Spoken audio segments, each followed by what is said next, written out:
première fois, on a voulu savoir un petit peu dans notre département quel était l'impact des soldes sur le commerce. Donc on a fait une enquête sur 500 commerçants dans tout le 06, dans différents bassins économiques. On a interrogé donc, ces commerçants, qu'ils soient de l'équipement de la maison, de l'équipement de la personne, les loisirs, la vente à distance, l'hygiène, la beauté. Donc on a sondé tous ces gens-là.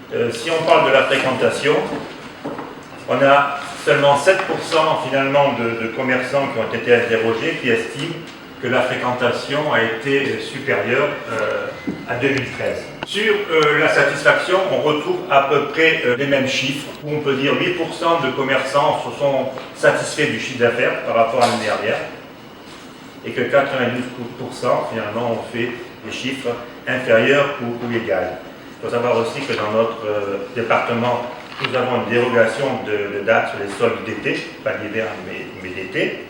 Ce que l'on peut dire, c'est que le commerce traditionnel indépendant de centre-ville souhaiterait une petite majorité garder la dérogation.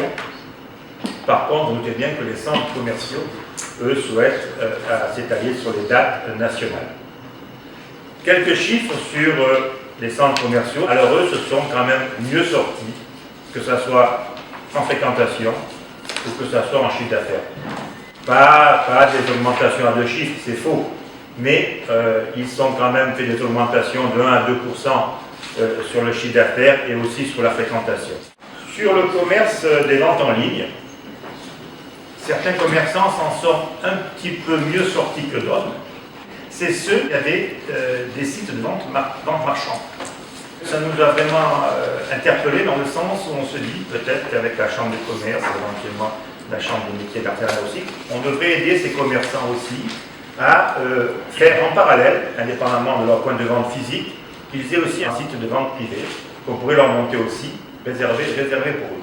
Vous savez aussi que les soldes flottants, finalement en 2014, c'est la fin.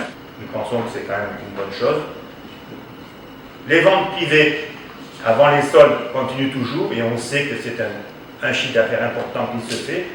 Alors, quelle est l'importance finalement des soldes? Puisque avant les soldes, on fait des ventes privées.